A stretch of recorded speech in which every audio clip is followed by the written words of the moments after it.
Eu uso Uber e transporte público com frequência, pois não tenho carro, e aqui as coisas ficam longe de onde moro. Nesse dia, estava chovendo muito, e era tarde da noite.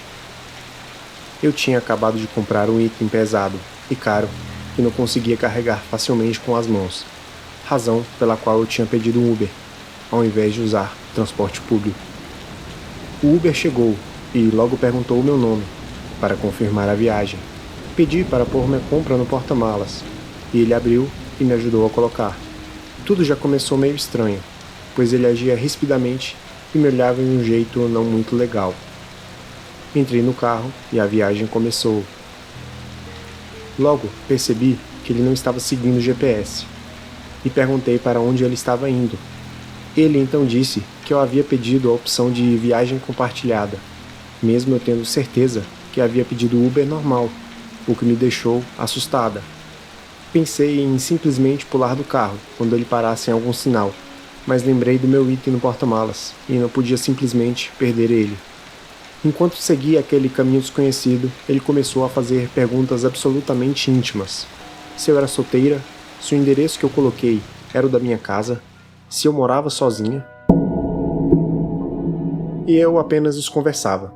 Então notei que ele estava chegando em uma região completamente afastada, industrial da cidade, que naquele horário estava completamente morta e sem ninguém nas ruas.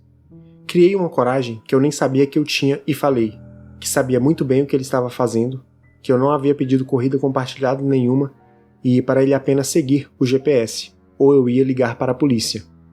O homem então se fingiu de desentendido e 1 minuto depois que eu havia falado aquilo, disse que a pessoa que ele estava indo buscar naquela região desistiu da viagem e que ele agora seguiria o destino normal que eu tinha colocado no aplicativo. Bem conveniente, mas ok. Já completamente assustada e com medo, ele continuou a sua tentativa de manter uma conversa. E suas perguntas haviam passado de assustadoras para bizarras. Ele começou a falar de religião e coisas do tipo. A princípio, parecia que ele estava tentando me converter, mas em algum momento ele começou a fazer alusões a arcanjos, ao sangue de Cristo, ao seu contato direto com Deus. Ele simplesmente começou a falar que uma mulher como eu não poderia ficar sozinha à noite, igual eu estava, pois isso era coisa de prostituta. E falava que ele e os anjos tinham planos para prostitutas como eu. Aquela conversa estava escalando para um nível absurdo, e seu tom estava me deixando completamente aterrorizada, e logo percebi que teria que sair daquele carro o mais rápido possível. Assim que estávamos perto o suficiente da minha casa para que eu estivesse reconhecendo a área, estranquei manualmente a porta, esperei ele parar em um sinal e pulei do carro, e depois de um tempo correndo, cheguei no prédio da minha casa. Olhando melhor a rua, vi um carro parado, no fim dela. Logo percebi que aquele carro era o mesmo do Uber que eu havia acabado de fugir. Lembrei que ele tinha o meu endereço ainda no aplicativo. Comecei a destrancar a porta do prédio e vi um homem sair do carro, e me apressei. Estava tremendo e o coração batendo muito rápido, mas consegui destrancar e entrei. O homem ficou lá embaixo, murmurando sobre prostitutas e anjos, até que meus vizinhos, sem entender o que estava acontecendo e ver que eu tinha acabado de entrar, perguntaram o que estava acontecendo. Expliquei toda a situação e eles saíram e o confrontaram, tentando recuperar minhas coisas do porta-malas dele. Relatei tudo isso a Uber e, depois de muitos esforços, recebi algum tipo de desconto em viagens futuras. Mas tudo o que eu queria era uma confirmação de que esse sujeito não continuaria dirigindo para eles. E precisei ameaçar entrar com uma ação legal para obter uma resposta que não fosse automatizada. Disseram-me que levam essas situações muito a sério e me informaram que eu poderia registrar uma denúncia, o que eu já tinha feito, e me ofereceram um desconto. Disseram-me que é contra a política deles informar se ele foi demitido ou não. Como não tinha meios para contratar algum advogado, deixei por isso mesmo. A polícia também não ajudou muito, pois o homem negou tudo e eu não tinha como provar nada. Às vezes, à noite, vejo um carro no mesmo lugar que ele estava naquela noite, quando cheguei, mas nunca sei se é ele ou se é tudo coisa da minha cabeça.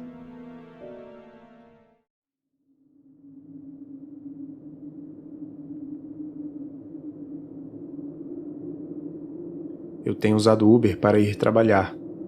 como eu trabalhava de madrugada em um bar, me sentia mais seguro indo assim. Até porque ônibus nesse horário aqui onde eu moro é praticamente inexistente. O Uber chegou e era um sedã vermelho, com sujeira nas janelas, semelhante ao que estava na tela do aplicativo. Eu sabia que era melhor não entrar no veículo sem confirmar primeiro a identidade do motorista. Eu sempre tinha o hábito de verificar o nome, a foto e a placa do carro antes de entrar. Estreitei os olhos, olhando entre o aplicativo aberto no meu telefone e a placa do carro, sob a luz do único poste dessa rua, confirmando que eram, de fato, iguais. O carro estava bem mal cuidado. Percebi uma sujeira, parecida com ferrugem, saindo da parte inferior do porta-malas, manchando um pouco da parte superior da placa. Não me importei muito com aquilo, então entrei no carro. "Oi, Jonathan?", perguntei ao motorista. Ele então acenou a cabeça positivamente. Notei seus cabelos compridos e oleosos balançando nos ombros com o movimento. Ele me observou por um momento no espelho retrovisor. Algo estranho nos seus olhos me deixou ligeiramente desconfortável. Inspirei profundamente e meus olhos lacrimejaram, imediatamente, com o cheiro do carro. E eu quase saí só por causa disso. Eu estava certo que o homem devia ter notado minha reação enquanto me observava no espelho, mas não me importei, pois estava mais focado em não vomitar. Tinha esse cheiro muito estranho no carro, como se algo podre estivesse em algum lugar, e eu não conseguia entender como ou por que ele deixaria alguém entrar em seu carro nesse estado. Enquanto eu pensava nisso, ele saiu com o carro na estrada, que saía da cidade em direção ao meu trabalho. Eu trabalho como bartender em uma boate nos arredores da cidade, a 15 minutos da minha casa. Eu tinha um carro antes de sofrer um acidente durante a pandemia, e como o trabalho estava fraco, tinha sido uma luta para juntar dinheiro para os concertos. "O que você está fazendo em um lugar assim, a essa hora?", ele perguntou, sem qualquer demonstração de preocupação genuína. "Está tarde, quase 11 da noite", ele tocou o relógio no painel. "Alguém está esperando por você?" Aquela pergunta me deixou completamente sem reação, com medo do que poderia vir a seguir. "Sim, meu chefe", respondi rápido. Olhei pela janela ao meu lado. Estávamos na estrada, perto do meu trabalho já, quase uns 10 minutos de distância. A estrada estava completamente vazia, e as árvores passavam rapidamente. Enquanto isso, senti aquele odor cada vez mais, e notei algo que me deixou mais aterrorizado. Cheiro de sangue. Agora, claro como o dia, depois que eu percebi, estava presente entre aquele cheiro desconhecido. Senti um pressentimento sinistro de que algo ruim havia acontecido nesse carro, provavelmente muito recentemente, torcendo meu estômago. Eu poderia pedir para ele me deixar sair ali mesmo, mas isso era assustador só de pensar. E o fato de que a estrada estava praticamente vazia àquela hora tornava a ideia ainda mais desconfortável. Suspirei e em minha mente pensei. Estávamos nos aproximando e ele parecia estar seguindo o GPS. Era tudo coisa da minha cabeça. Já tive motoristas estranhos antes e tudo sempre deu certo. Então dava para suportar mais 10 minutos de desconforto em vez de ficar na beira da estrada à noite. Foi então que ele começou a diminuir a velocidade, parando ao lado da estrada. O batimento no meu peito se intensificou violentamente quando vi seus olhos no espelho, e encontrei um olhar de alegria neles. "Por que você está parando?", perguntei, fazendo o meu melhor para soar firme em minha pergunta. Ele riu e tentou esconder, com uma falsa crise de tosse. "Tem algo que eu preciso te mostrar, olha." Ele me chamou com a mão para eu me aproximar, e apontou para a floresta, que havia ao lado da estrada, dizendo que eu não iria conseguir ver do banco de trás, pedindo para eu ir para frente do carro com ele. "Está bem ali, estou apenas mostrando para as pessoas. Apenas olhe, vem aqui para que você possa ver." Fiquei absolutamente em choque. Ele chamou novamente para eu me aproximar, apontando para o espaço no console, ao lado dele, bem ao alcance de suas mãos. "Eu consigo ver daqui." Eu menti, incapaz de discernir o que ele estava apontando nas árvores, e estava relutante em desviar o olhar dele por muito tempo. Ele suspirou e murmurou algo, rindo para si mesmo novamente, como se estivesse contando uma piada maravilhosa. "Venha, vamos dar uma olhada. Será rápido. Depois te levarei de volta ao trabalho."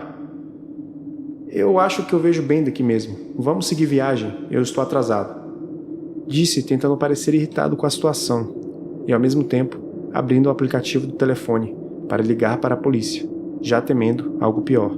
Fisicamente, eu acho que eu não podia fazer nada. O cara era praticamente 3 vezes maior do que eu. Não, acho que você realmente deveria sair. Posso te ajudar se quiser. Ele disse e se virou para me encarar. E em seus olhos não vi nada. Era simplesmente vazio e sem alma.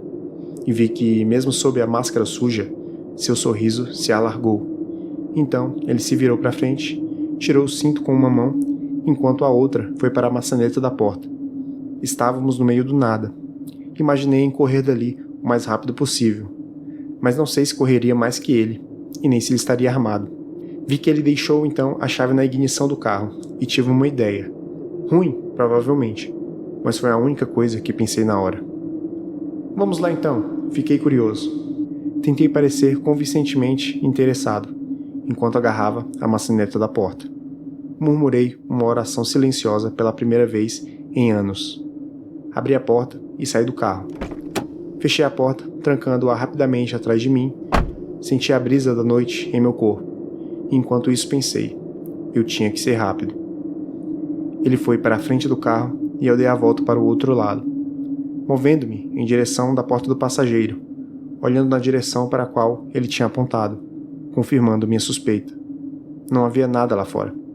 Apenas árvores e mais árvores.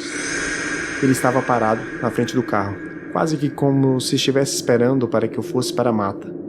E notei que ele era alto, mais alto do que eu esperava, o vendo sentado no carro. Então, rapidamente, abri a porta do passageiro o mais rápido que eu pude e me joguei para dentro. Lancei um rápido olhar para o para-brisa e o vi congelar, batendo as 2 mãos no capô do carro com um estrondo. E um olhar de fúria nos olhos, agravado pela sombra dos faróis. Enquanto ele fazia isso, algo em sua mão captou a luz, lançando um brilho.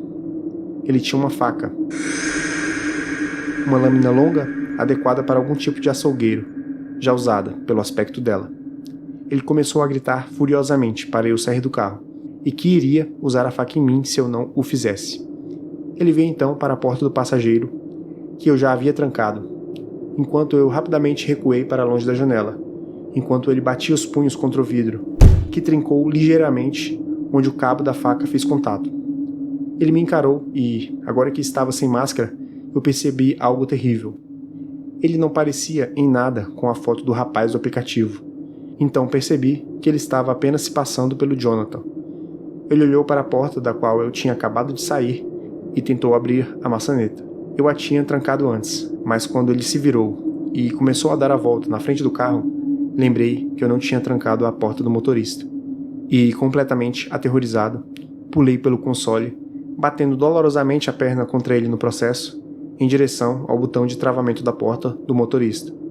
Nossas mãos chegaram praticamente ao mesmo tempo, a dele na maçaneta e a minha no botão. A diferença da fração de segundo no tempo que leva para puxar a maçaneta em comparação a pressionar um botão foi o que me salvou. As portas travaram com um clique satisfatório, e eu me virei para vê-lo congelar. Ele recuou e chutou a janela do lado do motorista com força suficiente para que sua perna passasse, deixando um buraco no vidro, ficando a menos de 1 centímetro do meu rosto, mas não conseguiu quebrá-la completamente. Ele se esforçou por um momento para puxar a perna, murmurando uma série de palavrões e ameaças para mim, enquanto rasgava sua perna e sua calça, e fazia descer pelo vidro quantidades nauseantes de sangue no processo. O choque me paralisou por um momento, e meus olhos bateram na chave, ainda na ignição, e eu olhei de volta para o homem, tentando soltar a perna da janela. Ele me observou com ódio nos olhos. Ele conseguiu tirar a perna do vidro, deixando apenas o tênis preso, e rapidamente religuei o carro. Ele começou a xingar de todas as formas possíveis, e suas palavras foram interrompidas quando o carro acelerou. Ele berrou de dor pela sua perna presa, e foi arrastado por cerca de 1 metro, quando o vidro estourou, o derrubando na pista. Andei alguns metros e pisei no freio, olhando para o mapa no aplicativo de transporte, ainda aberto no meu celular. A estrada que a gente estava não tinha saída. Eu teria que dar meia volta. Manobrei o carro o mais rápido que pude e dei a volta. Os faróis iluminaram a estrada, e eu olhei de volta, esperando ver o homem caído, com a lâmina na mão. Mas a estrada estava vazia. Não havia nada, nem ninguém, exceto um monte de vidro na estrada e um pouco de sangue. Acelerei e fui direto para o serviço. Sei que deveria ter ido para a polícia, mas meu chefe poderia achar que eu estava mentindo a situação inteira. Então decidi simplesmente chegar lá com as provas. Na estrada de volta, eu chorava copiosamente, de alívio e medo. E procurei meu celular, ligando para a polícia. Enquanto falava com a despachante e tentava explicar minha experiência da melhor forma possível no estado que eu estava, recebi uma ligação do meu chefe, que por incrível que pareça, estava preocupado, já que eu estava atrasado e não tinha avisado, o que eu nunca havia feito antes. Cheguei à boate e meu chefe estava do lado de fora.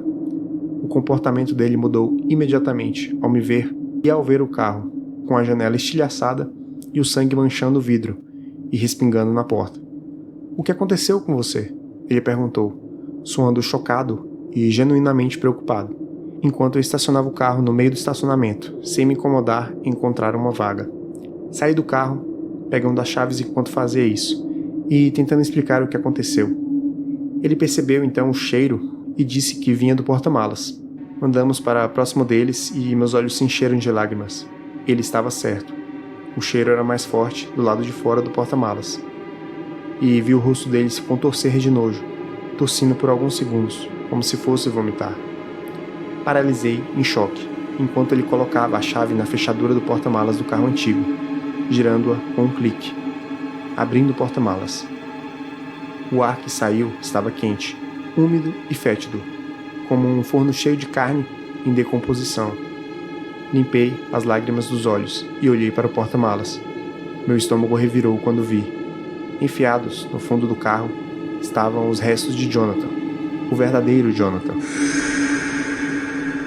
cuja foto eu tinha visto no aplicativo. Seu rosto estava pálido como giz, com a boca aberta e uma expressão permanente de horror. E onde deveriam estar seus olhos, haviam apenas 2 cavidades vazias. Um longo corte ia desde o queixo até sua virilha, dividindo-o ao meio e espalhando todos os tipos de conteúdo pelo interior do porta-malas, tornando tudo pior devido à posição em que ele foi colocado. Meu coração doeu pelo homem que eu nunca tinha conhecido, cujos últimos momentos foram preenchidos apenas com a crueldade desnecessária de um maníaco. Por mais egoísta que possa parecer, olhar para o homem parecia olhar para uma versão potencial de mim mesmo. "Vamos entrar. A polícia estará aqui em breve e eu preciso de uma bebida", meu chefe disse. A polícia apareceu não muito depois. Coletaram meu depoimento, entre outras coisas padrão. Eu fui inocentado de qualquer suspeita quase que imediatamente, pois o corpo de Jonathan já estava no carro há alguns dias de quando tudo aconteceu. E seu carro havia sido levado longe da cidade em que ele vivia e costumava dirigir, até a nossa pequena cidade. Provavelmente pelo homem com quem eu estava no carro aquela noite. Eles não tinham nenhuma pista sobre a identidade do homem. Não havia nenhum rastro dele, além de seu sangue no monte de vidro. O homem que fez isso ainda está lá fora. E não tenho dormido um dia sequer desde o acontecido. E se ele resolve vir me buscar para terminar aquela corrida?